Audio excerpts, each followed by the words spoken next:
নমস্কার, সবাইকে অনেক ধন্যবাদ জানিয়ে শুরু করছি সেই সময় উপন্যাসের 124তম পর্ব পড়তে। শহর থমথম করছে।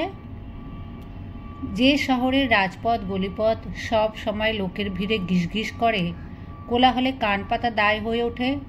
টমটম, জুড়ি গাড়ি, কেরাঞ্চি গাড়ি মানুষজনের ওপর দিয়ে চলে যায়। আল্লার ষাঁড় গাঁদা ফুলের মালা চিবোয়। খেঁকি কুকুরের দল কসাইয়ের দোকানের সামনে লড়ালড়ি করে। বামুন মধ্যফরাসে ছোঁয়াছুঁয়ি হয়ে যায় প্রায়। সেই কলকাতা আজ প্রায় জনশূন্য। দোকানপাট বন্ধ।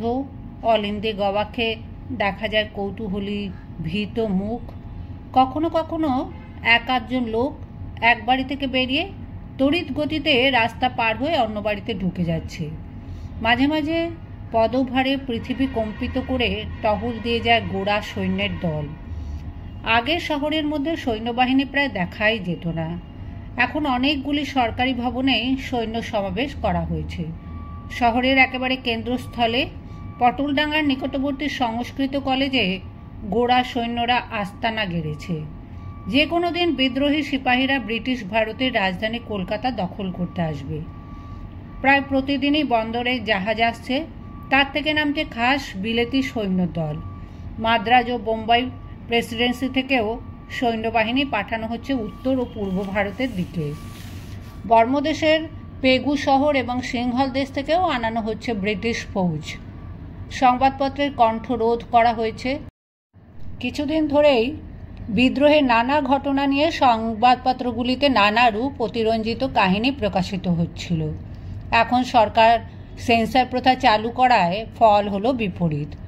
গুজব নামক বায়বীয় বস্তুটি নাবিক সিন্দবাদের কাহিনীর কলসির দৈত্যের আকার ধারণ করেছে। এখন শিশু হত্যা, নারী হত্যার দারুণ রোমাঞ্চকর কাহিনী সকলের মুখে মুখে। ইংরেজ সংবাদপত্রগুলি এই উপলক্ষে সমগ্র ভারতীয় জাতিকে বর্বর, পিশাচ, মনুষ্যতর প্রাণী বলে সম্বোধন করতে লাগলো। কিন্তু এসব ছাপিয়েও একটি বিষয় স্পষ্ট হয়ে উঠল, ইংরেজরা ভয় পেয়েছে। বেসামরিক ইংরেজরা তো পলায়নের জন্য এক পা তুলে প্রস্তুত। দেশের বিভিন্ন অঞ্চল থেকে ইংরেজ বাহিনীর পরাজয়ের সংবাদই বেশি আসছে। দিল্লি পুনর্দখলের প্রয়াস ব্যর্থ হয়েছে। দিল্লির অস্ত্রাগার যাতে সিপাহীদের দখলে না যায়, সেই জন্য ইংরেজ সেনানীর কত বীরত্বের সঙ্গে সেই অস্ত্রাগার ধ্বংস করে দিয়েছে, এই কাহিনী পল্লবিত করে ছড়ানো হয়েছিল। অস্ত্রাগার বিস্ফোরণের আওয়াজ নাকি 40 মাইল দূরেও শুনতে পাওয়া গেছে। কিন্তু এই সংবাদও কলকাতায় এসে পৌঁছেছে যে দিল্লির অপর একটি বৃহৎ অস্ত্রাগার প্রায় বিনা যুদ্ধে সিপাহীদের করায়ত্ত হয়েছে। বিদ্রোহীদের কাছে এখন প্রচুর আগ্নেয়াস্ত্র। যাতে ত্রাস ছড়ানো না হয় সেজন্য লর্ড ক্যানিং কড়া হুকুম দিয়েছেন জীবনযাত্রা স্বাভাবিকভাবে চালিয়ে যেতে। অফিস কাছারি সব খোলা রাখা হয়েছে, কিন্তু কেউ যায় না। বিশেষত আজকের দিনটি পলাশী যুদ্ধের শতবার্ষিকীর দিন। আজ সর্বত্র একটা কি হয় ভাব। রামগোপাল ঘোষ কয়েকদিন যাবৎ অসুস্থ, শয্যাশায়ী। তার কয়েকজন বন্ধু তাকে দেখতে এসেছিলেন গতকাল। তারপর তারা এ বাড়িতেই রয়ে গেছেন। ইদানিং রামগোপালের শরীর প্রায়ই ভালো থাকে না। মদ্যপানের মাত্রাও বেড়েছে। প্যারীচাঁদ, রাধানাথ প্রায়ই আসেন এ বাড়িতে। অনেকদিন পর এসেছেন দক্ষিণারঞ্জন। আর কৃষ্ণনগর থেকে রামতনুও এসেছেন। খাটের ওপর রামগোপাল আধো শোয়া। বন্ধুরা বসেছেন কয়েকটি আরাম কেদারায়। এখন আলোচনার বিষয় একটি, তবে কাল রাত থেকেই বন্ধুদের সঙ্গে তর্ক বেঁধে যাচ্ছে রামগোপালের। রামগোপাল মুক্ত কণ্ঠের বিদ্রোহী সিপাহীদের সমর্থক। তাঁর ধারণা এবার ভারতে ইংরেজ রাজত্বের অবসান হবে। রামগোপালের সবচেয়ে বেশি বিরোধী রাধানাথ। যদিও রাধানাথ অন্য সময় ইংরেজদের কড়া সমালোচক, কিন্তু এখন তিনি পুরোপুরি সিপাহীদের বিপক্ষে। তিনি বারবার জোর দিয়ে বলছেন, তুমি বলো কি হে রামগোপাল, তোমার মাথাটাতা সব গন্ডগোল হয়ে গেল নাকি ব্যাধিতে? দু কড়ায় সব তালপাতা সেপাই, তারা লড়ুয়ে জিতবে ইংরেজদের সঙ্গে? হ্যাঁ, আমি দেখেছি, বুঝলে, আমি হিন্দুস্তানের এ মাথা থেকে ও মাথা পর্যন্ত ঘুরেছি। আমি তো দেখেছি এ সাহেবদের, এ বেটাদের ধাতুই আলাদা। সেপাইরা ইংরেজ মাগিদের গায়ে হাত তুলেছে, কানপুরে কুয়োর মধ্যে মেয়ে মা শিশুগুলোকে ফেলে মেরেছে। এর যে কী শোধ নেবে ওরা তা তো জানে না। ইংরেজরা তাদের ফিমেলদের সম্মান রক্ষার জন্য জান দিতে রাজি। এক খ্রিস্টানকে বাঁচাবার জন্য সব খ্রিস্টান এক কাট্টা হয়। হিন্দু কিংবা মুসলমানদের কখনো নিজের জাতের জন্য এক কাট্টা হতে দেখেছ? রামগোপাল বলেন, মাই ডিয়ার রাধু, হিন্দু আর মুসলমান তো এখন এক কাট্টা হয়েই লড়ছে ইংরেজদের বিরুদ্ধে। That is a fact. আগে কখনো যা হয়নি তা যে কখনো হবে না তার তো কোনো মানে নেই। রাধানাথ বললেন, ছাই লড়ছে, আর একটু গুঁতো খেলেই দেখবে সব ভয় উর্দি নষ্ট করে ফেলবে, আর তখন হিন্দু দোষারোপ করবে মুসলমানদের ওপর আর মুসলমান দুষবে হিন্দুদের। এই লড়াইয়ের আয়ু আর বড় জোর 7 দিন, আমি বলছি, লিখে রাখো। রামগোপাল বললেন, না, তা হতেই পারে না। ইংরেজ লড়ছে একটা ইমরাল ওয়ার, একটা জাগ্রত জাতিকে তারা দমিয়ে রাখবার চেষ্টা করছে, আর সেপাইরা লড়ছে স্বাধীনতার জন্য। শুধু তাই নয়, তোমরা আরও ভালো করে বুঝে দেখো, এই লড়াই শুধু সেপাইরা লড়ছে না, সাধারণ মানুষরা যোগ দিয়েছে। অনেক জায়গায় চাষিরাও সেপাইদের পাশে দাঁড়িয়েছে। ইতিহাসের মর্মে গিয়ে দেখো, যে দেশে সৈন্যবাহিনীর সঙ্গে কৃষকরা হাত মেলায় সে দেশে বিপ্লব সফল হবেই। মনে করো আমেরিকায় ওয়ার অফ ইন্ডিপেন্ডেন্সের কথা। রাধানাথ বললেন, তুমি বিচিত্র কথা বললে। আমেরিকায় লড়াই হয়েছিল সাহেবদের সঙ্গে সাহেবদের, আর এখানে লড়াই হবে সাহেবদের সঙ্গে নেটিভদের। সাহেবদের সঙ্গে নেটিভ কখনো পারে?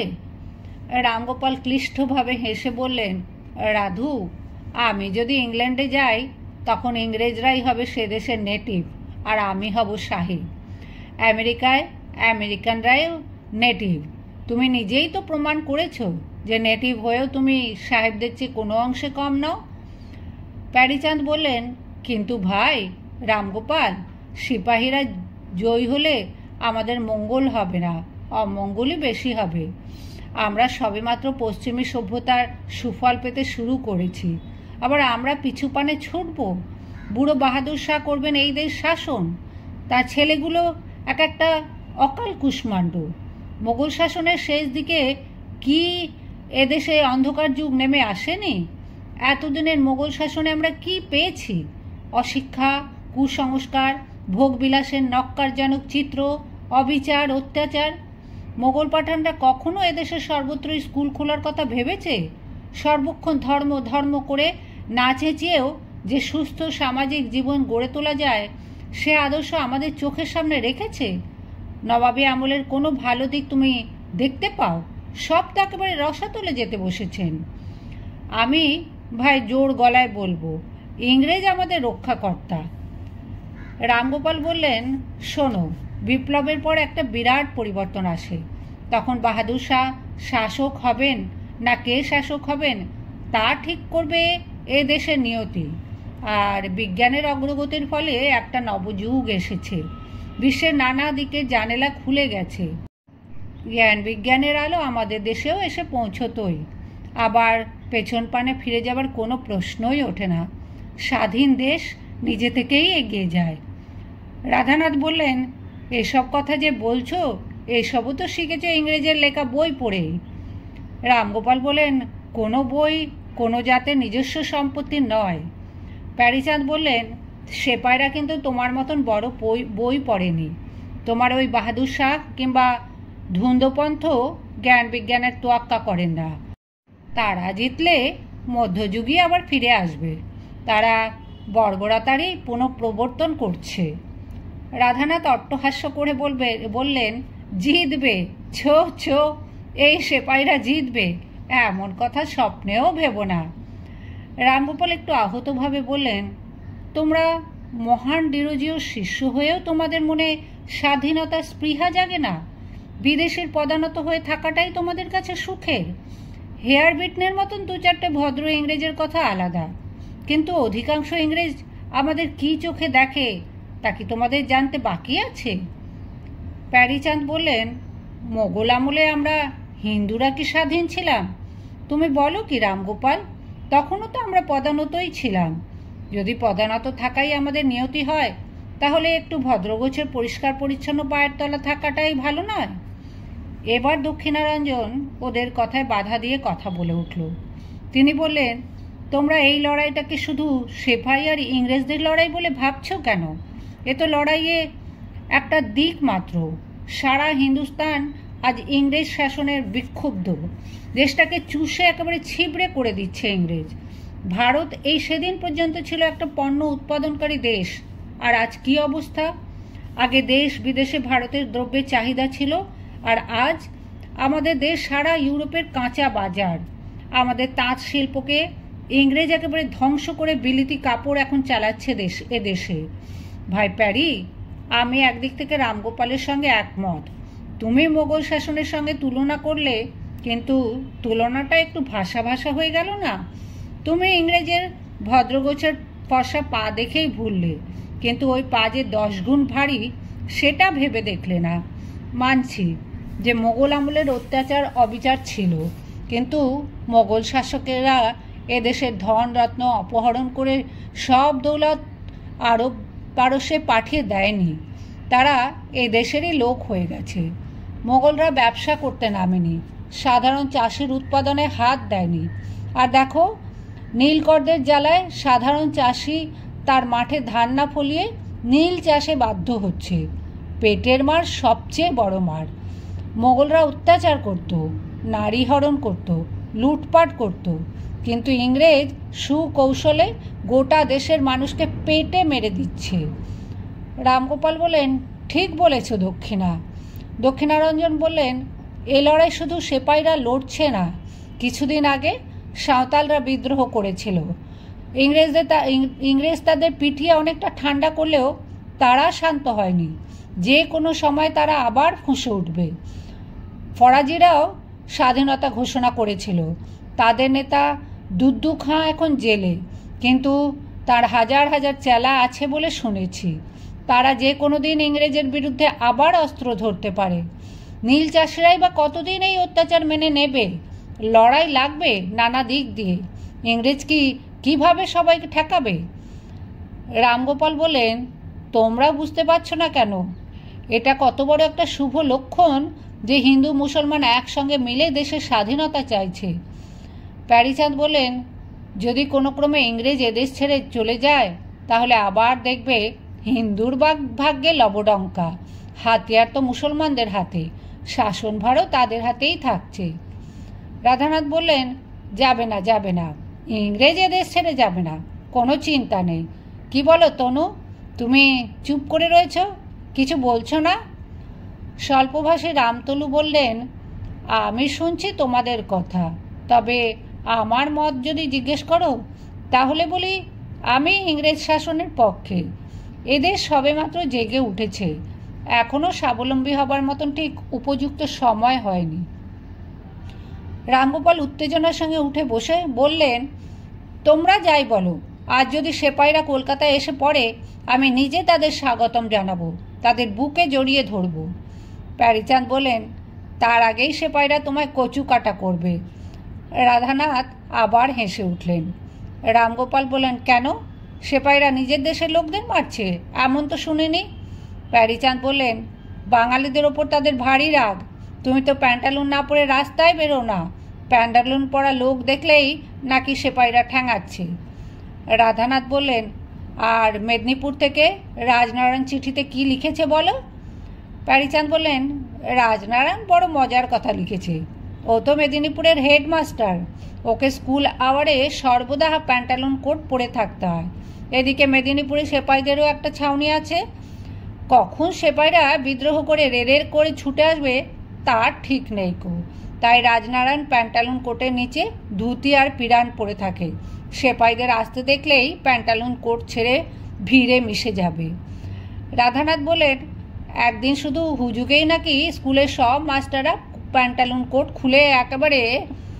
প্যারীচাঁদ বলেন, দুদিন আগে বিদ্যাসাগর মশাইয়ের বাড়ি গেছলুম, তিনিও মুখ চুন করে বসে আছেন দেখলুম। রামগোপাল বললেন, কেন? বিদ্যাসাগর মশাই তো প্যান্টালুন পরেন না। দক্ষিণারঞ্জন বললেন, হ্যাঁ, বিদ্যাসাগর মহাশয়ের ভয়ের কারণ আছে বটে। এমন আমিও অনুমান করেছি। রামগোপাল আরও বিস্মিত হয়ে বলেন, কেন? দক্ষিণারঞ্জন বললেন, বিদ্যাসাগর মশাই বিধবা আইনের প্রবক্তা, একথা সারা ভারতে কারুরই অবিদিত নেই। সেপাইরা বিধবা বিবাহের ব্যাপারটা খুবই কুনজরে দেখেছে। তারা মনে করে সতীদাহ নিবারণ, বিধবার বিবাহ এইসব আইন পাশ করে ইংরেজ আমাদের ধর্মে আঘাত হেনেছে, আর কলকাতার ইংরেজি জানা বাঙালিরা ইংরেজকে মদত দিয়েছে, তাই শিক্ষিত বাঙালিদের ওপর তাদের রাগ। প্যারীচাঁদ বললেন, শুনছি নাকি বিদ্যাসাগর মশাই সরকারের কাছে গিয়ে বলবেন বিধবা বিবাহ আইন আবার রদ করে দিতে। রামগোপাল গলা চড়িয়ে বললেন, কখনো না, তা হতে পারে না। বিদ্যাসাগর একটা মহৎ কাজ করেছেন, আবার সেটা বন্ধ হবে? যারা বিধবা বিবাহের বিপক্ষে ছিল তাদেরই মধ্যে কিছু মতলববাজ সেপাইদের নামে এসব রটাচ্ছে। রাধানাথ বললেন, তবেই বোঝো। রামগোপাল, তুমি তো সব খুব সেপাইদের নামে সাফাই গাইছিলে। তারা ইংরেজদের হটালে এইসব ভালো ভালো কাজ রদ করে দেবে। ইংরেজি পাড়ার স্কুলগুলোও বন্ধ করে দিয়ে আবার আরবি ফার্সি পড়ানো শুরু করবে।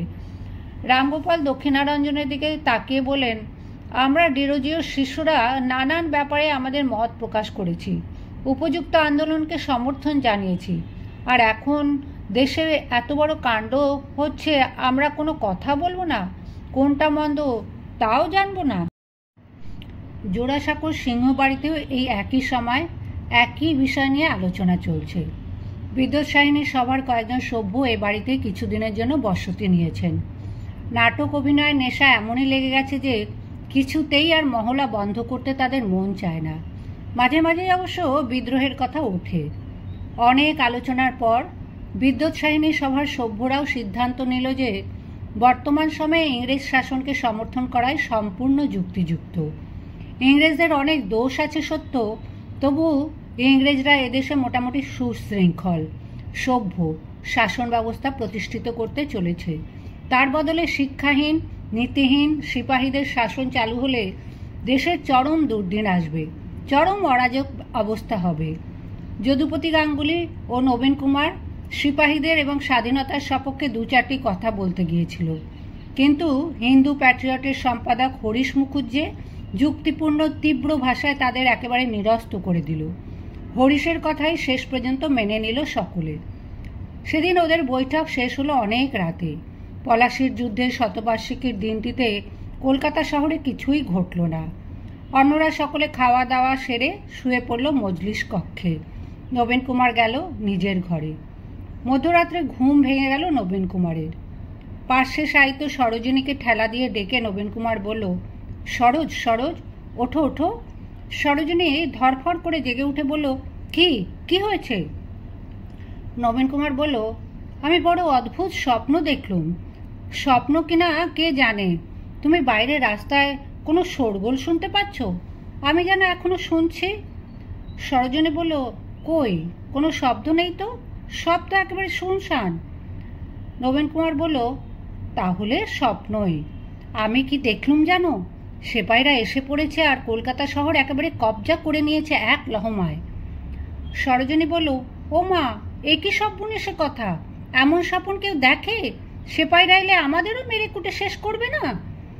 নবীন কুমার বলল, হ্যাঁ, হরিশ তো তাই বললে, সবাই বললে। আমি স্বপ্ন দেখলুম একেবারে সত্যের মতন। সেপাইরা সব সাহেব মেমদের কচুকাটা করছে। তারপর একটা অদ্ভুত কাণ্ড হলো। কি? আমি তো বুঝে গেছি যে ইংরেজি আমাদের পক্ষে ভালো, সেপাইরা বর্বর। ইংরেজ শাসন না থাকলে আমাদেরই বিপদ। কিন্তু স্বপ্নে যখন দেখলুম এই সেপাইরা ইংরেজদের মারছে, ইংরেজরা ভয় হাউ মাউ করছে আর পোঁ পোঁ দৌড়াচ্ছে, তখন আমার খুব আনন্দ হলো। আমি আনন্দে নাচতে লাগলুম। বলো, ভারী আশ্চর্য না?